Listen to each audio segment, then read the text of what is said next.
네, 이 시간 우리 하나님이 주시는 말씀 시편 23편입니다.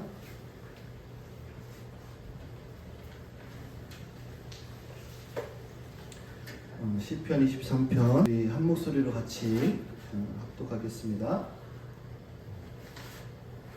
시작. 주님은 나의 목자시니 내게 부족함 없사라. 나를 푸른 풀밭에 누이시며 쉴 만한 물가로 인도하신다. 나에게 새 힘을 주시고 당신의 이름을 위하여 바른 길로 나를 인도하신다. 내가 비록 죽음의 그늘 골짜기로 다닐지라도 주님께서 나와 함께 계시고 주님의 막대기와 지팡이로 나를 보살펴 주시니 내게는 두려움이 없습니다. 주님께서는 내 원수들이 보는 앞에서 내게 잔치상을 차려주시고 내 머리에 기름을 부으시어 나를 귀한 손님으로 맞아주시니 내 잔이 넘칩니다. 진실로 주님의 선하심과 인자하심이 내가 사는 날 동안 나를 따르리니 나는 주님의 집으로 돌아가 영원히 그곳에서 살겠습니다. 아멘. 우리 이 시간에 영혼을 위한 처방전이라는 말씀 제목으로 박독조 목사님 나오셔서 말씀 증거해 주시겠습니다. 여러분 잘 지내셨죠? 많이 보고 싶었습니다. 안 믿으시겠지만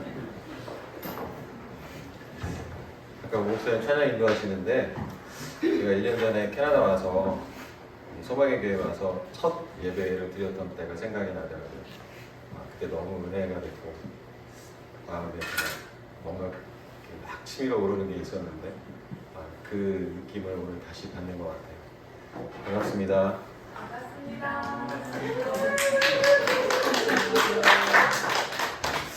우리 친구들은, 어린 친구들은 저 사람이 목사였구나 오늘 알게 되지 않았을까 생각이 되네요. 여러분 혹시 그 하울리라는 말을 아세요?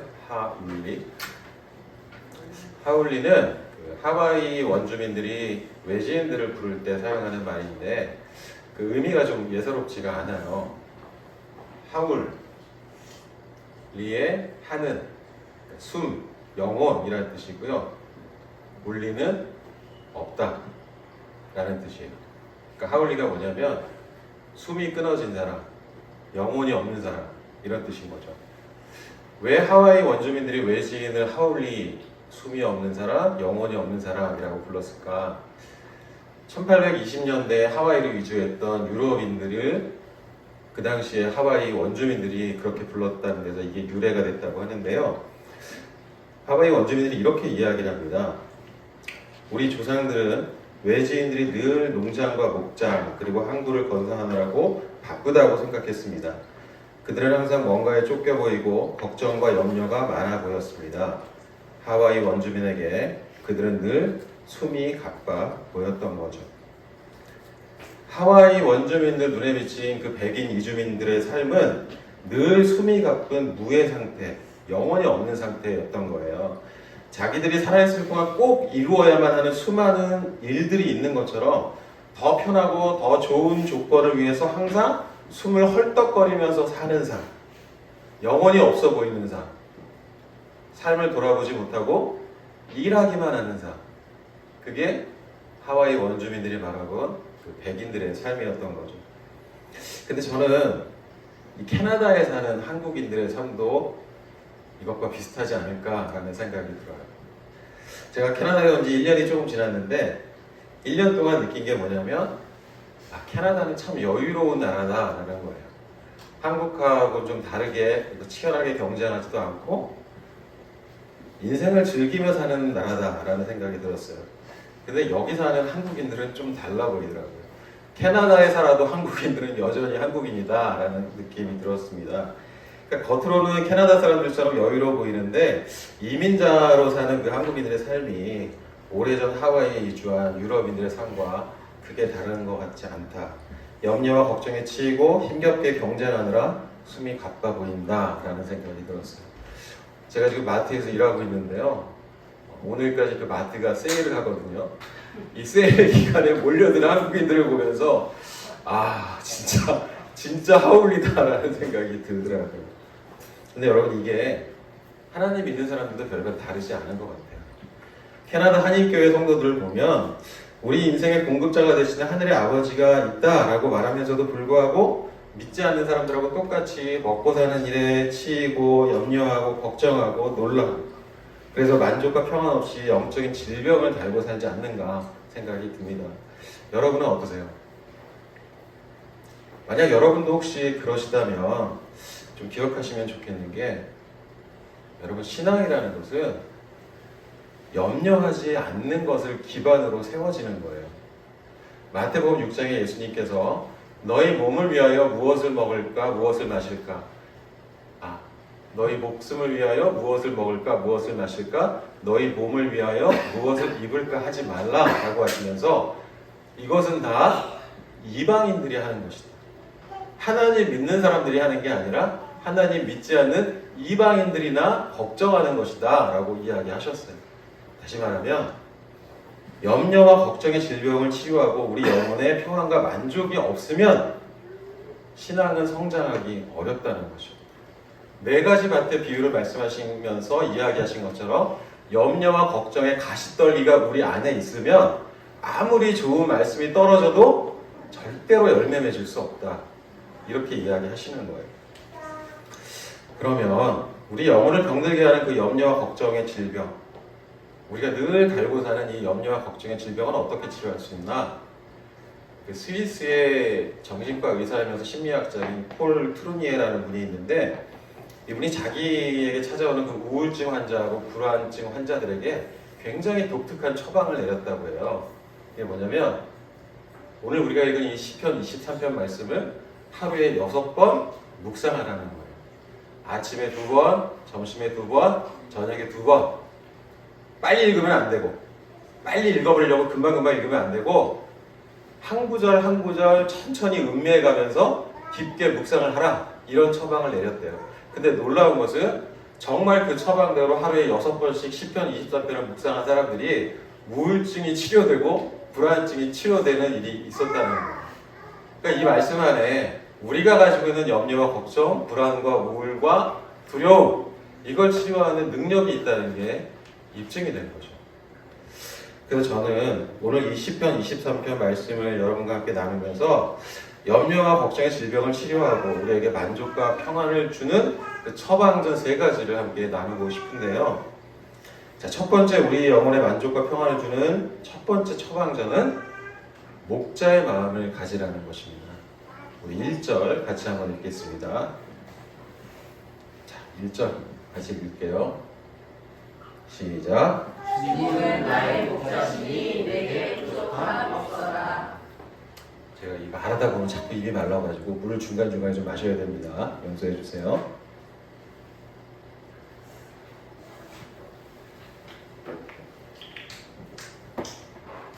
자, 제가 가진 성경에서는 뭐라고 하냐면, 여호와는 나의 목자시니 내게 부족함이 없으리로다. 여러분, 이 시편 23편을 누가 썼을까요? 다윗이 썼죠. 학자들은 이 시편 23편을 다윗이 노년에 쓴 시라고 이야기를 합니다. 인생의 끝자락에서 다윗이 자기가 살았던 그 삶에 주어진 하나님의 은혜를 묵상하면서 이 시를 지었다라고 이야기를 하는데, 근데 지금 읽은 1절 말씀을 보면 다윗이 하나님을 뭐라고 비유를 합니까? 목자라고 비유해요. 하나님을 양을 돌보는 목자라고 이야기를 해요. 물론 그 당시 이스라엘에서 가장 중요한 산업이 목축업이었고, 또 다윗 자신도 어렸을 때 목자의 일을 했기 때문에 그냥 하나님과 자기 관계를 좀 이해하기 쉽게 목자와 양 이렇게 비유했다라고 생각할 수 있는데, 근데 여러분 아셔야 될 게 뭐냐면, 이스라엘의 가장 중요한 산업이 목축업이었지만 그 양을 돌보는 목자의 일은 그 사회에서 가장 천한 사람들이 하던 일이에요. 그러니까 우리나라로 치면 조선시대 노비 같은 사람들이나 하던 일이에요. 근데 그런 목자라는 직업을 하나님과 비교한다, 그 목자를 비유로 하나님을 설명한다? 이거 굉장히 불경스러운 일이거든요. 그리고 다윗이 목자의 일을 하기는 했는데, 다윗이 목자의 일을 한 것보다 왕의 일을 한 기간이 훨씬 더 길어요. 목자의 일은 기껏해야 10년 정도밖에, 어렸을 때 10년밖에 안 했고, 왕은 다윗으로 40년을 살았어요. 그러면 우리가 어떤 비유를 들려고 하면 내가 가장 오랜 기간 했던 일들을 가지고 비유를 들지 않겠어요? 근데 다윗은 하나님을 비유하면서 왕이라고 하지 않고 목자라고 한 거예요. 천한 사람들이나 하는 목자. 성경에 수많은 사람들이 하나님을 나의 왕 이렇게 말하는데 정작 왕이었던 다윗은 하나님은 나의 목자다 이렇게 말하는 거죠. 왜 그럴까요? 다윗이 경험한 하나님은 왕보다 목자에 가깝기 때문입니다. 여러분, 왕은 백성을 통치하죠. 목자는 양을 돌봅니다. 왕은 자기가 살기 위해서 백성들을 죽음으로 내몰지만 목자는 양을 살리기 위해 목숨 걸고 맹수와 싸워요. 왕은 백성들의 이름을 모르지만 목자는 자기 양을 한 마리 한 마리 다 압니다. 이름을 다 알아요. 다윗은 외로운 광야에서 목자로 양을 돌보면서 그 목자처럼 자기를 보호하시는 하나님을 만난 거죠. 목자 하나님의 마음을 충분히 배웠고 그 다음에 왕이 되는 방법을 배웠어요. 여러분, 다윗이 하나님, 내가 이 나라의 왕이 되고 싶습니다. 왕이 돼서 이 나라를 한번 잘 통치해보고 싶습니다 라고 기도한 적이 없어요. 심지어 다윗이 나중에 골리앗하고 싸우는데 하나님, 저 골리앗을 제가 이길 수 있는 힘을 주세요 라고 기도한 적도 없어요. 우리 같으면 어마어마하게 나보다 강해 보이는 상대와 싸우러 나갈 때 기도하지 않겠어요? 하나님, 제가 지금 저 사람하고 싸워야 되는데 이길 힘을 주십시오 라고 기도하지 않겠습니까? 근데 다윗은 그런 적도 없어요. 다만 자기 목숨을 걸고 사자와 공으로부터 양을 보호하기 위해서 애를 쓰다가 누구보다 돌팔매를 가장 잘하는 사람이 된 거예요. 다윗이 정교했던 그 정교하게 돌팔매질을 할 수 있었던 이유는 내가 이 재주를 훈련해가지고 나라를 좀 구해와야겠다, 뭔가 좀 귀한 일에 쓰임받아야겠다, 이게 아니라 내가 지키고 있는, 내가 돌보는 저 양들을 사자와 고백에 뺏기는 게 죽기보다 싫어서, 내 양을 맹수들이 잡아가는 게 싫어서 그 양을 지키기 위해서 애를 쓰면서 돌팔매질을 연습했더니 하나님이 그 재주를 가지고 골리앗을 이기게 하시고 장수가 되고 왕의 자리까지 올라가게 하신 거예요. 근데 우리는 어떻습니까? 우리는 사람을 사랑하고 지키는 법은 가르치지 않고 누군가를 통치하고 지배하는 법만 가르치는 세상에 살죠.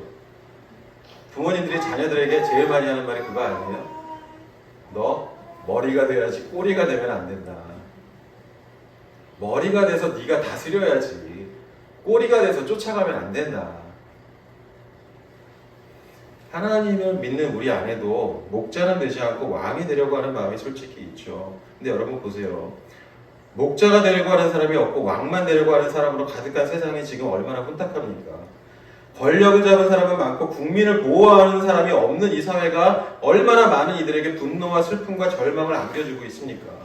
대한민국의 그 하나님을 믿는 수많은 정치인들이, 영적인 지도자들이, 그리고 교회들이 목자의 심정으로 한 사람 한 사람을 온전히 섬기는 일을 했다면, 청소년과 청년들에게 큰 꿈을 가져라 라고 가르치기 전에 먼저 목자이신 하나님의 마음을 가져라 라고 가르쳤다면 지금 세상이 좀 달라지지 않았겠어요? 저는 하나님께서 하나님 믿는 사람들에게 원하시는 것은 목자의 마음이라고 믿습니다. 사람을 사랑할 줄 알고 누군가 위에 섰을 때 자기가 지켜야 하는 일들을 위해 헌신할 줄 아는 그 마음, 그걸 원하신다고 저는 믿어요. 여러분, 예수님이 베드로에게 마지막으로 남기셨던 말이 뭘까요? 요한복음 21장에 보면 예수님이 베드로에게 유언 같은 말씀을 남기셨는데 뭐냐면 내 양을 먹이라, 내 양을 치라. 다시 말해서 베드로, 너는 목자가 되어야 한다라는 거예요. 왜 그러셨어요? 예수님이 목자이셨거든요. 예수님이 우리의 목자여서 자기 목숨을 버리고 우리를 맹수로부터 지키셨죠. 맹수 같은 사탄으로부터 우리를 지키기 위해 자기 목숨을 버리셨어요. 그걸 베드로에게 너도 그렇게 해야 된다라고 말했고, 베드로는 베드로전서 5장 2절에 교회 장로들에게 하나님의 양무리를 치라, 예수 믿는 사람은 다 목자의 마음이 있어야 한다는 걸 말씀하고 있는 겁니다. 전 그래서 이 자리에 있는 청소년들 이해할 수 있을까 모르겠지만 우리 친구들 엘리멘터리 다니는 친구들이 이해할 수 있을지 모르겠지만 좀 부탁드리고 싶어요. 여러분의 꿈이 내가 커서 뭐가 되어야겠다가 아니었으면 좋겠어요. 내가 커서 의사가 되어야겠다, 기술자가 되어야겠다, 정치인이 되어야겠다, 이게 여러분의 꿈이 아니었으면 좋겠어요. 여러분들이 가져야 하는 꿈은 어떤 자리에 올라가는 것이 아니라 누구를 지킬 것인가 하는 것이어야 합니다. 보세요. 여러분들이 좋아하는 성경의 인물들, 요셉, 다윗, 다니엘, 또 누구 있어요? 모세. 한 번도 내가 지도자가 되겠다거나 영향력이 되겠다거나 하는 생각을 하지 않았어요. 그렇게 되게 해달라고 기도한 적도 없어요. 그냥 누군가를 지켜야겠다는 목자의 마음을 가졌는데 하나님이 하나님의 때에 그 사람들을 영향력을 끼치는 자리에 앉히신 거예요. 성경 읽어보면 한 번도 총리가 되게 해달라고 기도한 사람도 없고 한 번도 민족의 지도자가 되게 해달라고 기도한 사람이 없어요. 근데 하나님은 그런 사람들을 꼭 지도자 자리에 앉히세요. 왜냐하면 목자의 마음이 있기 때문에. 부모님들에게 부탁드립니다. 여러분의 자녀가 무엇이 되어야 한다고 가르치지 마시고 어떤 마음을 가져야 하는지 가르쳐 주세요. 경쟁에서 이기는 법 가르쳐 주지 마시고 함께 사는 법을 가르쳐 주세요. 생각해 보세요. 다른 사람과 함께 사는 법을 모르는 사람이 피라미드 맨 꼭대기에 앉아 있다면 그 사람이 만드는 세상이 얼마나 혼탁하겠습니까? 얼마나 어지럽겠어요. 자기밖에 모르는 사람이 권력을 가지고 최고의 자리에 있다면 그 한 사람 때문에 얼마나 많은 사람이 고통을 받겠어요. 여러분의 자녀가 하나님과 같은 목자의 마음, 누군가를 지켜야겠다는 그 마음을 가지고 있으면 여러분이 기도하지 않아도, 부모님이 기도하지 않아도 하나님이 그 아이들을 그 자리에 앉히실 거예요. 다시 말씀드립니다. 무엇이 될 것인가 보다 더 중요한 건 누구를 지킬까 하는 거예요. 하나님의 마음을 지키고 하나님의 사람을 지킬 줄 아는 사람이 되는 겁니다. 그러므로 왕이신 하나님을 배우기 전에 먼저 목자이신 하나님을 닮아가는 사람들이 되기를 축복합니다. 우리에게 맡겨진 사람들이 행복해지고 우리 영향력이 미치는 모든 사람들이 살아나는 진짜 목자의 삶이 되기를 주님의 이름으로 축복합니다.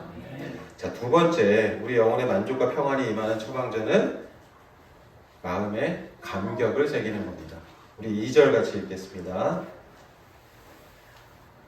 자, 2절 같이 읽겠습니다. 시작. 나를 푸른 풀 앞에 누이시며 쉴만한 물가로 인도하신다.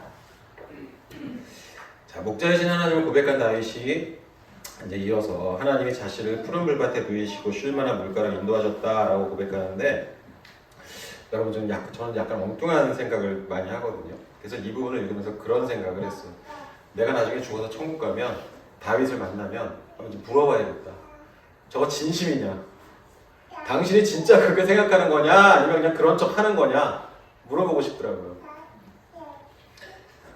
사람은 교회를 만나기 전에, 국가를 만나기 전에 제일 먼저 가정을 만나죠. 근데 다윗은 어렸을 때 가정에서 너무 많은 상처를 받은 사람이에요. 다윗의 아버지가 이새라는 사람인데, 이새라는 사람은 성경을 읽어보면 다윗 낳은 거 말고는 잘한 게 아무것도 없는 사람이에요.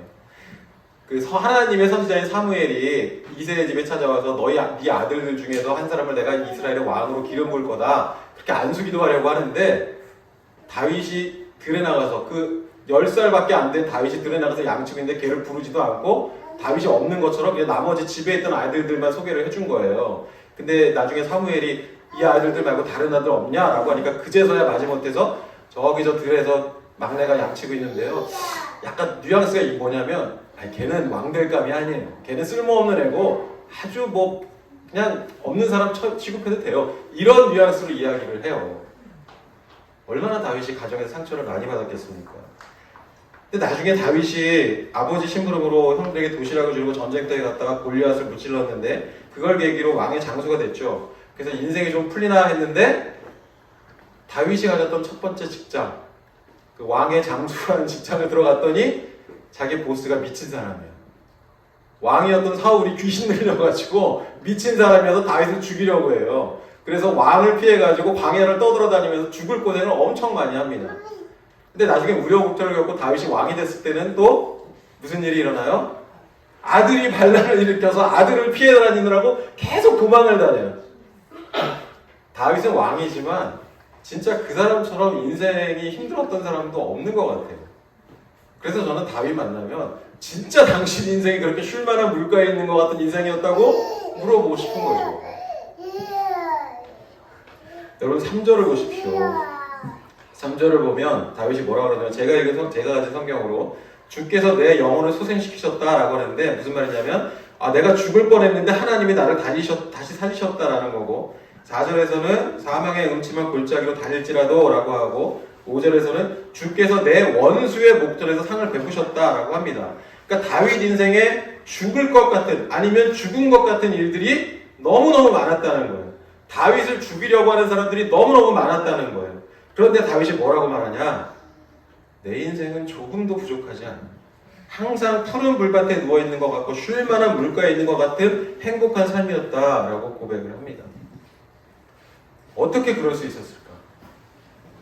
아버지도 자기를 없는 자식 취급하고 자기 보스는 귀신 들려갖고 미쳐서 자기를 죽이려고 하고 심지어는 아들까지 반란을 일으켜서 도망을 다녔는데 어떻게 다윗이 이런 고백을 할 수 있었을까? 다윗은 불평과 원망이 나오는 순간보다 감사가 나오는 순간을 더 마음 깊이 새긴 겁니다. 여러분 보세요. 우리가 살아갈 때, 인생을 살 때 자기 고생담을 늘어놓는 사람은 너무 많이 만납니다. 내가 얼마나 힘들게 살았는지 이야기하는 사람은 너무 많이 만나요. 우리 예배 끝나고 이렇게 지금도 모임 하시죠? 우리 한번 솔직히 얘기해 봅시다. 모임 나눌 때 한 주간 감사했던 일 많이 이야기하십니까? 힘들었던 일 많이 이야기하십니까?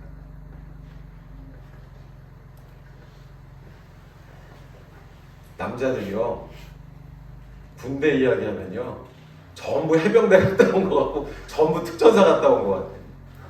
제 친구는 4주 훈련 받고 군대 면제 받았거든요. 근데 이 친구 얘기 들어보면 자기가 한 10년 군대 생활한 것 같은 그런 이야기를 해요.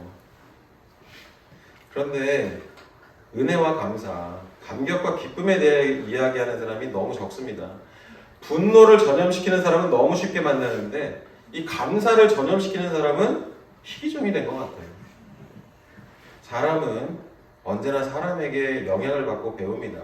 아이들이 부모에게 배우고 제자가 스승에게 배우는 것처럼 사람은 서로 영향을 끼치게 되어 있어요. 그래서 여러분 묻습니다. 여러분에게 감사와 감격을 가르치는 사람이 있습니까? 여러분이 은혜와 감사를 가르치고 나누고 계십니까? 누군가 여러분을 생각할 때 저 사람은 참 행복하게 살았던 사람이야, 인생이 행복한 사람이야 라고 평가를 할까요? 아니면 저 사람 참 불쌍한 사람이야, 너무 힘들게 사는 사람이야 라고 평가를 할까요? 다윗이 이렇게 수많은 고난을 경험했지만 고난을 겪을 때 다윗은 고난을 겪으면서 이 고난이 다 지나간 것처럼 이야기를 해요. 지금 고난당하고 있는데 이 고난이 끝난 것처럼 이야기를 합니다. 그리고 하나님의 은혜에 대해서는 절대 잊지 않았습니다. 여러분 혹시 지난 한 주간 여러분에게 일어났던 일 가운데 가장 감사하고 가장 은혜로운 일이 뭘까요? 생각나는 게 있으세요? 그거 잊지 않게 해달라고 기도하십시오. 나한테 싫은 소리 하는 사람, 내가 들은 싫은 말 한마디, 누군가 나를 무시한 그 일, 그거 가슴에 붙잡고 새기고 사지 마시고 여러분이 받은 은혜, 여러분이 느낀 감격, 여러분이 깨달은 감사, 그거 절대 잊혀지지 않게 해달라고 기도하세요. 불평과 원망은 사단이 파고드는 틈을 만드는 거예요. 제가 어떤 분 이야기를 들었더니 어떤 목사님 교회에 그러니까 과거에 깍두기 생활하셨던 분이 이제 회개하고 교회에 나오셨대요. 근데 목사님이 그분하고 이야기를 하는데 그분이 그렇게 이야기하더래요. 목사님, 조폭도요 아무나 건드리지 않습니다. 조폭이 사람 막 괴롭히는 게 아니고요, 괴롭힐 만한 건덕지가 있는 사람을 괴롭히는 겁니다. 저 사람이 나한테 괴롭힐 만한 틈을 주니까 괴롭히는 거지 아무 상관없는 사람을 괴롭히는 것은 아닙니다 라고 말을 했대요. 사단은 틈이 있어야 공격을 해요. 우리가 하는 불평과 원망이 사단이 파고들 틈을 내어주는 겁니다. 사단의 공격을 이길 수 있는 방법은 하나님을 높이는 것, 감사와 찬양뿐이에요. 모세가 하나님의 지팡이를 높이 들었을 때, 하나님을 높였을 때 아말렉을 이기고 지팡이를 내리면 아말렉이 이스라엘을 이긴 것처럼 우리가 감사와 찬양으로 하나님을 높이면 사단은 발붙일 틈이 없습니다. 저와 여러분이 날마다 감사와 감격을 발견하고 또 고백하고 마음에 새길 수 있기를 축원합니다. 자, 마지막 세 번째, 드디어 마지막입니다. 조금만 힘을 내주세요. 마지막 세 번째, 우리 영혼의 만족과 평안을 주는 처방전은 하나님이 하셨다는 걸 고백하는 것입니다. 우리 6절 같이 읽겠습니다. 6절 시작. 진실로 주님의 선하심과 인자하심이 내가 사는 날 동안 나를 따르리니 나는 주님의 집으로 돌아가 영원히 그곳에서 살겠습니다.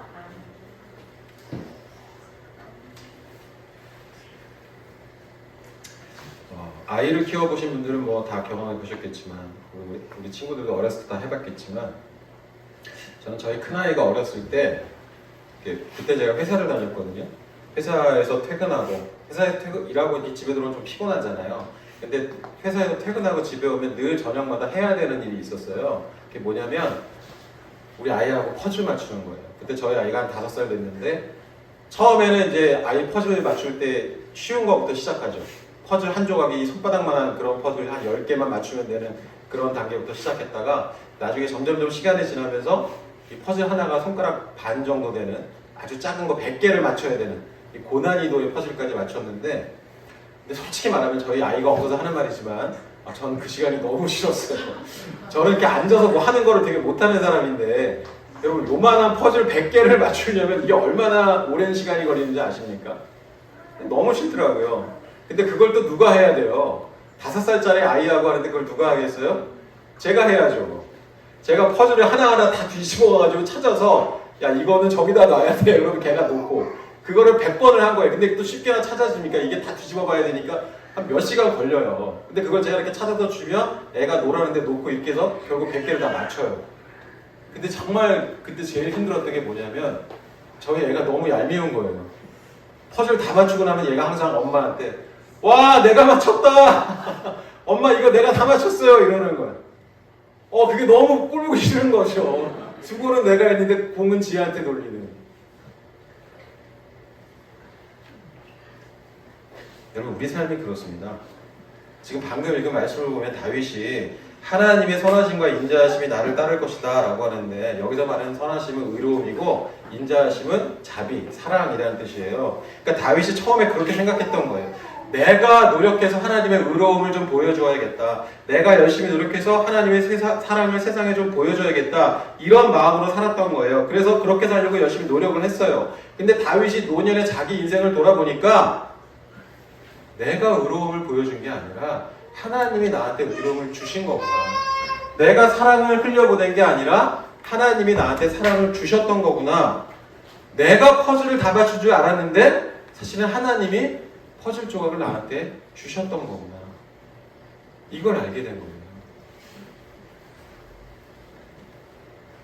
여러분, 여러분의 몸은 여러분의 것입니까? 우리 지금 막 잠깐 그래, 네가 흔들고 있구나. 그러니까 네가 대답해보자. 자, 네 몸은 네 거라고 생각하니? 아니라고 생각해? 그럼 누구 거야? 하나님의 거? 너무 모범답은 아니고. 우리는 내 몸을 내 거라고 생각하잖아요. 내 마음대로 할 수 있다고 생각하잖아요. 근데 여러분, 우리 몸에서 우리가 할 수 있는, 내 마음대로 할 수 있는 건요, 생명하고 직접적인 관계가 없는 것들 뿐이에요. 생명하고 직접적인 관계가 없는 손과 발, 눈, 이 정도는 우리가 내 마음대로 할 수 있어요. 근데 생명에 직접적인 관계가 있는 뇌나 심장이나 폐는 우리가 조종할 수 없어요. 한번 해보세요. 자, 심장 멈춰야지 지금. 폐 멈춰야지. 뇌를 멈춰야지. 근데 우리는 다 내 거라고 생각하죠. 내 마음대로 한다고 생각을 하죠.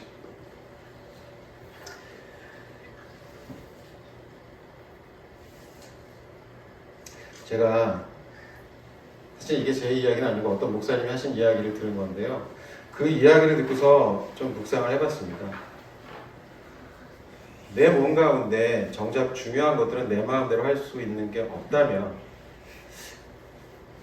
그럼 내 인생은 어떤가? 내 인생은 정말 내 것인가?